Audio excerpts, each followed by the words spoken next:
friends, welcome to samsath kitchen. இன்னைக்கு நம்ம samsath kitchenல என்ன ரெசிபி பார்க்க போறோம் அப்படினா பீஸ் மசாலா சுவையா எப்படி செய்யறதுன்னு பார்க்க போறோம். வாங்க வீடியோக்குள்ள போலாம். வீடியோக்குள்ள போறதுக்கு முன்னாடி samsath kitchen சப்ஸ்கிரைப் பண்ணாதவங்களா சப்ஸ்கிரைப் பண்ணிக்கோங்க ப்ளீஸ். பக்கத்துல இருக்கிற பெல் பட்டனையும் கிளிக் பண்ணிக்கோங்க. பீஸ் மசாலா செய்ய தேவையான பொருட்கள் பட்டாணி 100 கிராம். நான் இன்னைக்கு காய்ந்த பட்டாணியில தான் செய்யறேன். பச்சை பட்டாணியில செஞ்சா இன்னும் ரொம்பவே சுவையா இருக்கும். காஞ்ச பட்டாணியை நல்லா கழுவி இந்த மாதிரி ஊற வச்சிருக்கேன். ஒரு 5 மணி நேரம் ஊறினாதான் நல்லா இருக்கும்.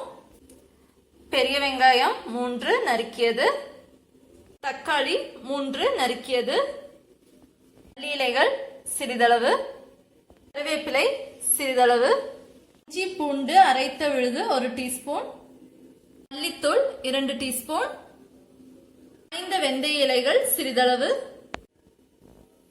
மிளகாய்த்தூள் 1 டீஸ்பூன், மஞ்சள் தூள் 1/2 டீஸ்பூன், பட்டைத்தூள் 1/2 டீஸ்பூன், மிளகுத்தூள் 1/2 டீஸ்பூன், சோம்பு 1/2 டீஸ்பூன், மிளகுத்தூள் 1 டீஸ்பூன், உப்பு தேவைக்கேற்ப.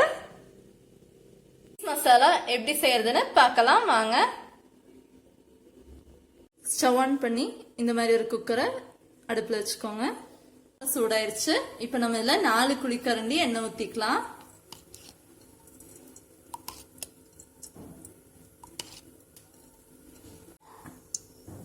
எண்ணெய் சூடாயிருச்சு. பெரிய வெங்காயத்தை சேர்த்துக்கலாம்.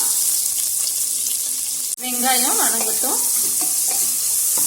கூட இஞ்சி பூண்டு அரைத்த விழுது,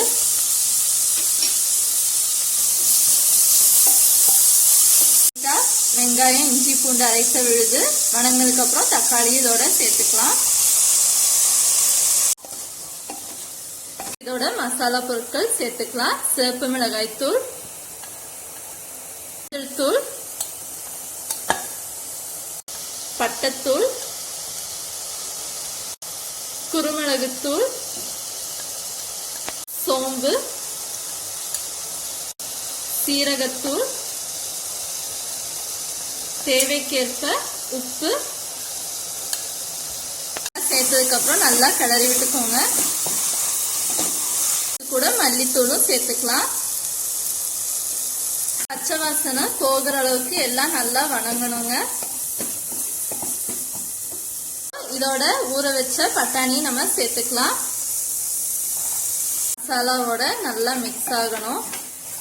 இது கூட தேவைக்கேற்ப தண்ணீர் மாதிரி முங்குற அளவுக்கு தண்ணி ஊத்தி இருக்கணுங்க. வேப்பிலை, மல்லி இலைகளும் இதோட சேர்த்துக்கலாம். குக்கர் லிட் போட்டு மூடிக்கலாம். குக்கர் ஒரு 3 விசில் வரைக்கும் வரணுங்க.